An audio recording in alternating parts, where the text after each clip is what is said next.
I'm going to start teaching through the book of Romans. I have been excited about this for a long time because I haven't taught this for a long time. This is one of my favorite things to teach, and we have a brand new product. We have taken my living commentary notes on the book of Romans, and I mean there's hundreds of them. There's probably over 1,000 footnotes, plus my teaching that I've done, and we've combined those into a book, and this is a brand new product.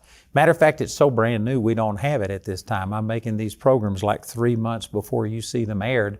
By the time this program is aired on our television programs, we will have the book. But this is one of my favorite things to teach on. We've entitled this teaching, Romans, Paul's Masterpiece on Grace. And I tell you, Romans is one of my favorite books. I believe I could make this statement that if Romans isn't one of your favorite books, then you do not have a revelation of the true gospel.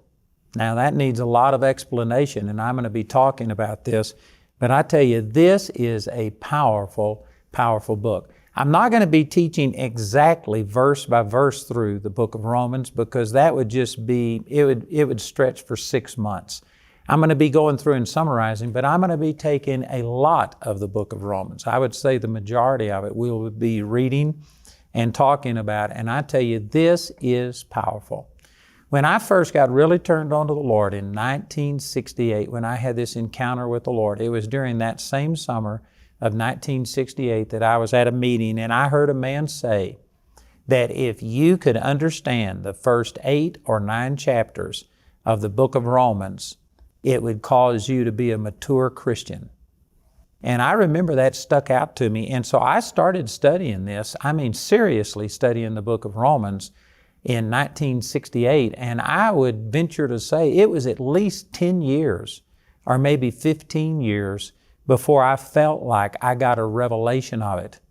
Now what I mean by revelation, I had knowledge, but it just didn't really impart the truth that Paul was trying to get across for at least 10 or 15 years. And I'm still learning. I'm not saying that I've got it all figured out yet, but this has become one of the most important things that God has spoken to me. And I tell you, if it affects you the way that it has affected me, I believe that this could be just totally life transforming. It really is that powerful. This is going to take a little bit of effort because we're going to be going through nearly verse by verse. And I would encourage you to please join me, go to our website and go back and study these things or get the materials. This brand new book that we've got out, it is going to be a powerful study guide for you to be able to get hold of these truths. So I encourage you to put some effort into this because this is something that will change your life. I firmly believe that. The book of Romans, of course, was written by the Apostle Paul to the Romans. Paul had not been to Rome at this time, but he was writing to them. It's very clear there's numerous instances in the book of Romans where Paul is revealed to be the author. The very first verse, it says, Paul, a servant of Jesus Christ, called to be an apostle, separated unto the gospel of God. So from the very first verse, Paul makes it clear that he's the writer. The first number of verses here are kind of introductory verses. One of the things that stand out is in verse 8 where he says, First, I thank my God through Jesus Christ for you all, that your faith is spoken of throughout the whole world. Now this is an amazing statement. You know, today, if you were to go to a city someplace and see a church there and you go in and say, your faith is spoken of throughout the whole world. There's very, very few churches that would be applicable to them because most people, you know, even across the street, in the next block, sometimes in the same town, those churches haven't even made an impact on things. But this church in Rome had made an impact on the entire world. Their faith had been spoken of throughout the entire world. So that gives you some degree of understanding about these people and that they had received the gospel. There was a mixture of Gentiles and Jews in this church at Rome, but as we will see as we go through this book, the Jews had begun to influence these new believers in Jesus to go back under the law and to have to observe all of the Jewish laws and things. You know, Christianity is an outgrowth of Judaism. Of course, the Old Testament was written primarily to God's covenant people, the Jews, and the law, we're going to be talking about the law a lot as we go through the book of Romans. The law was given to the Jews. Romans chapter 3, verse 19 says that, we know that the law speaks to those to whom it was written. It wasn't even intended for the Gentiles. It was written to the Jews, and when the Messiah came, Jesus, the Messiah, of course, many of the Jews converted. A lot of the Jews rejected it. As a whole, the Jewish nation rejected Jesus as their Messiah, and the gospel passed on unto the Gentiles. And so the Gentiles for the last 2,000 years have really been the ones that have been carrying the kingdom of God and presenting it and bringing these truths to the world. But it was an outgrowth of Judaism, and therefore there were some Jews who had believed on Jesus who were trying to make the New Testament believers go back and observe all of the Old Testament law. And the book of Romans is written specifically to explain that the New Testament is different than the Old Testament. You know, for a lot of people, the only difference between the Old Testament and the New Testament is just one blank page in their Bible right here. They see all of this as one thing. But there are many things. The book of Romans is Paul's masterpiece on grace, and he's going to be countering a lot of the Old Testament ideas. Hebrews deals with the same thing. In Hebrews, we don't know exactly who wrote it. It's not specifically stated. It sounds to me like it's the Apostle Paul. So I personally believe that Paul is the one that wrote the book of Hebrews, but we can't be sure about that. Paul wrote the book of Galatians, and in the book of Galatians, he's saying the same things that he says here in the book of Romans, but it's like in Galatians, I'm not saying he's angry, but he is put out with the legalism that these people had gone into, and he begins to say, even if an angel preaches unto you any other gospel than what I have preached, let him be accursed. That was such a strong statement that I'm sure people were shocked, and so he repeated it in the next verse. He says, again, I say unto you, if anybody, even an angel, preaches another gospel, let him be accursed.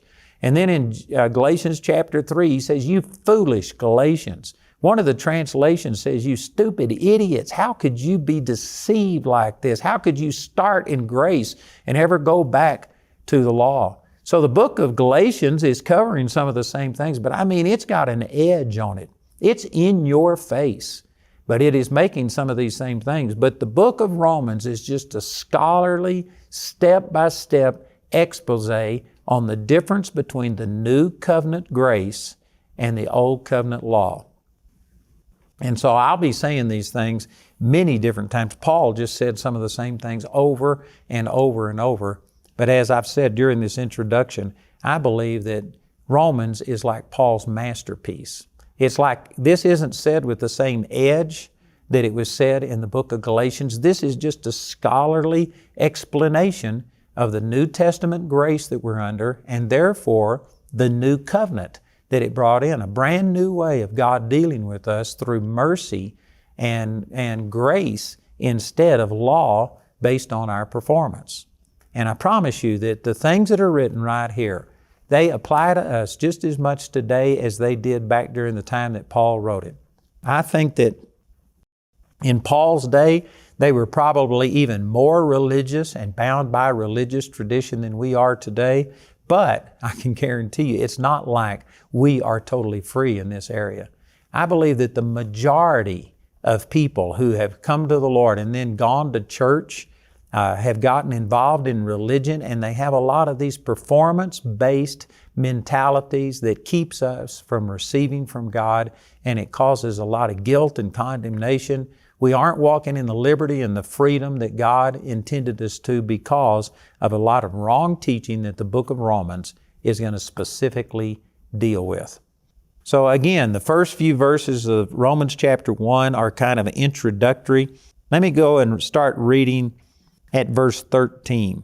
He says, now I would not have you ignorant, brethren, that oftentimes I purposed to come unto you, but was let hitherto, that I might have some fruit among you also, even as among other Gentiles. I am debtor both to the Greeks and to the barbarians, both to the wise and to the unwise. Let me just say here that when he's talking about Greeks and barbarians, in that day, the Jews considered themselves the only people of God, and everybody else a Greek. They also referred to the Greeks as Gentiles. They called them barbarians. And in Ephesians chapter 2, they were aliens from the covenants of God, without hope, strangers in this world. So anyway, the way we would say this today, this is not only written to the religious people, those who have embraced Christianity and stuff, but he's saying, I'm a debtor to everybody, to the Christians, to the non-Christian, to the religious, to the non-religious. You need to interpret some of these things in that light today. In verse 15, he says, so as much as in me is, I am ready to preach the gospel to you that are at Rome also. And then in verses 16 and 17 is where I believe he really begins to start getting into the meat of what he's wanting to say. And what he's saying right here isn't as shocking to us as it was to the first century church, because some of these words have become cliches to us. Like in verse 16, he says, I am not ashamed of the gospel of Christ. Did you know the word gospel today? People use that word and apply it to all kinds of things. I've heard ministers stand up before, and I mean preach and yell and scream, get red in the face. You can see their jugular veins standing out, and they're saying, you're a sinner, you're going to hell. And I mean, they'll draw the word out and they'll scream, and they have this gravelly voice because they've been screaming so much. And they will just condemn people. You're going to hell, you're going to burn in hell forever. And then they'll say, that's the gospel. So we have used the term gospel now to refer to nearly anything that has to do with Christianity. Did you know it is true that there is a heaven and a hell? And it is true that if people don't accept Jesus, that they're going to hell. But it is not the gospel. And I know that this may shock a lot of people. The word gospel here, I'm not going to go into all of the, technicalities of this. There is a lot about this I could say, but I think that I'd probably lose most people. I just want to boil this down to its simplest terms. The Greek word for gospel here was a rare word that was very seldom used. Matter of fact, one of the commentaries that I read about this said that in all of the Greek literature, now I don't know if this means all of the Greek literature or maybe just all of the Greek literature that this commentator had looked at, I don't know. But anyway, in all of the Greek literature is what he said, that this word that was translated gospel in the New Testament was only used twice outside of the Bible. It was a rare word. It literally means good news. But it's actually more than that. It was so rare that this was a hyperbole. It was an overstatement. It was an exaggeration. It was such a thing. It was such good news that outside of the Bible, nobody ever used this word. It was very rare that it was used because in a fallen world, there was very little that was really good news. Yeah, I think it'd be more accurate. This is my own definition, but I think that the word gospel here is referring to the nearly too good to be true news. Not only good news, but I mean such radically good news that this is just rare. It doesn't really apply to anything except what Jesus came to do for us. What Jesus did for us through His death and resurrection and taking our sins is so radical that I believe it is appropriate to say this is nearly too good to be true news. So when Paul announced right here that I am not ashamed of the gospel of Christ, did you know today that doesn't have much impact on people because again, we use gospel to refer to anything. A knitting circle, a men's meeting, a woman's meeting. We're going to come together for the gospel, and it may not even talk about what Jesus has done. We just use the word gospel to kind of refer to anything that is religious, specifically Christian religious. But in its simplest terms, it just is talking about a radical good news, such good news that it's nearly impossible. It's too good to be true news. And when Paul said this, the religion of his day didn't have any good news in it. I mean, it was oppressive. And again, I could spend the rest of this program and multiple programs trying to amplify on this, but the religious people of Jesus' day were so legalistic. They had counted out how many steps you could take on a Sabbath day. You couldn't take more than just a prescribed number of steps. That's referred to in the Gospels when it says that Bethany was a Sabbath day's journey from Jerusalem. What that means is that was the maximum number of steps that you could take. Did you know the people that were called the Essenes? Now, they aren't mentioned by name in Scripture, but they're the people that lived around the Dead Sea, and they're the ones that wrote the Dead Sea Scrolls. They were such a strict, oppressive religious order that you couldn't do hardly anything. You were just constantly being condemned over the way you had done things. And with these Essenes, it's actually in their writings that you couldn't have a bowel movement on the Sabbath day. From sundown Friday until sundown Saturday, it was against the law, their law, for you to have a bowel movement. They had such strict religious things. You remember that the disciples walked through the grain fields and they took some grain and rubbed it in their hands and ate the grain, and they said, "You're breaking the Sabbath." They accused Jesus of breaking the Sabbath when He healed people on the Sabbath day. They just had all of these rituals and laws. And so anyway, the point is that there was no good news in that. You were just constantly being told, you're wrong here, you're wrong there, you can't do enough. And it was a ministry of condemnation. I'm going to deal with these scriptures more as we go through this, but in 2 Corinthians chapter 3, it calls the law, which the book of Romans is to get us transitioned out of the Old Testament law into the New Testament grace.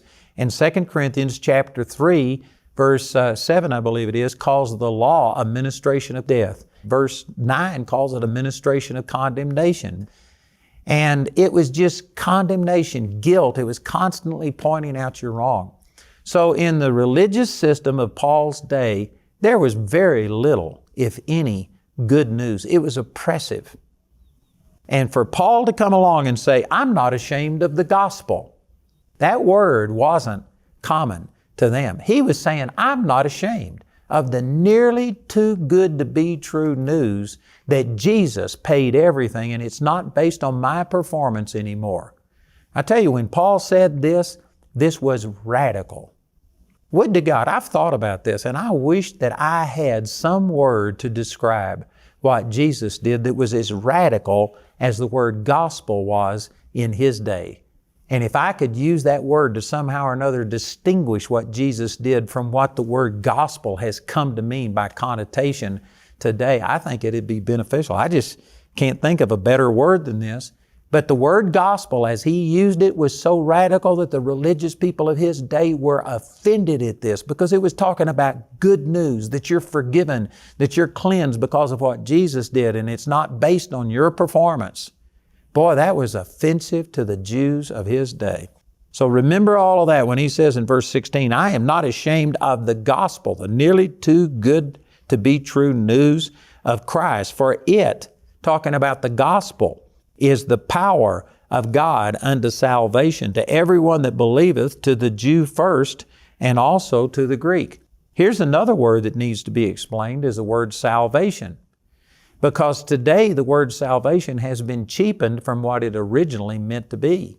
The word salvation as used in the Bible is not limited to forgiveness of sins. It includes forgiveness of sins, but it's much more than that. For instance, the same word that was translated saved many times in the Bible is translated saved over in James chapter 5, where it says, if anybody's sick, let him call for the elders of the church, let them anoint him with oil and pray over him, and the prayer of faith shall save the sick. Sozo, the sick. That's the Greek word, and it's the exact same word that was translated saved as pertaining to forgiveness of sins. That same word is also translated about delivered, that you can be delivered of demonic things. The Greek word sozo is literally referring to not only forgiveness of sins, it includes that, but it's the healing of your body, it's deliverance from Satan, depression, discouragement, it's prosperity, it's all of these things. Basically, I could say it this way, that the word salvation, as used in the Bible, refers to anything that came as a result of what Jesus did. And sad to say, the church, for whatever reason today, has broken salvation down to mean only forgiveness of sins, but they don't include the healing of your body. Now, there's some that believe that healing has passed away and God doesn't heal anybody today, but there's a large segment of Christianity that if they get sick, they will pray for a healing, and if healing comes, they'll say, praise God, but they would never say that it's a part of Jesus' atonement, that He provided healing just as much as He's provided salvation, forgiveness of sins. Most Christians would say, no, that's not true. They look at healing, deliverance, prosperity, joy, peace as being possible, but additional to salvation. But this word salvation in the Greek includes healing, prosperity, deliverance, and all of these things. So when Paul said, I'm not ashamed of the nearly too good to be true news that Jesus paid it all, it's not based on my performance, it's based on my faith in what He did, and He paid it all. This is the power of God unto the forgiveness of sins, the healing of your body, your prosperity, your joy, your peace, your deliverance, your emotional stability, on and on. For Him to say something like this was so radical to the religious system of His day. They didn't preach good news that Jesus had done it all. They preached that the burden of salvation was on your back. If you didn't perform, God wouldn't move. And you know, it's a different set of standards today. Most people wouldn't consider themselves to be like the Jews of Paul's day, but it's the same thing. It's just got some different nuances to it. But the average Christian today believes that God can do anything. They believe that God can heal. They believe that God could provide a financial miracle. They believe that if they're depressed and discouraged and in fear that God could move in their life, but they just don't know for sure that He would because they believe that God's power being demonstrated in their life is dependent upon their goodness. Whether they fasted, prayed, studied the Word, whether they're doing things. So it's not really that people doubt God can do things. They doubt God's willingness to do it because they know in their own heart they haven't done everything correctly, that they haven't lived up to it. Did you know if what I just said expresses your attitude, you don't understand the gospel. The gospel is the nearly too good to be true news that you don't get what you deserve. You get what Jesus deserved, and all you have to do is believe and receive. Or if you continue to trust yourself, you will doubt and do without. You have to get beyond your self-righteousness and go to trusting God. And this is what Paul is saying. I'm not ashamed to tell people that it's the good news about what Jesus did for us, not what we do for Him, that releases the power for forgiveness of sins, healing of your body, prosperity, joy, peace, everything else. Boy, that is radical. And I'm just barely beginning on this. We're out of time today, but I'm starting a series that is going to go nearly verse by verse through the book of Romans. And if you stick with me and study this, I guarantee you it's going to change you. I've got a brand new book on this. It's so new that I don't have it to show you. It's still being printed. It will be available by the time you see these programs. But we are also offering my living commentary, which in my estimation is the best thing I've got to offer. We've got CDs and DVDs that were taken from this teaching, and then we've also got these grace encounters, 2 volumes, 5 testimonies on each one. If you'll listen, our announcer will give you information about how you can receive these products.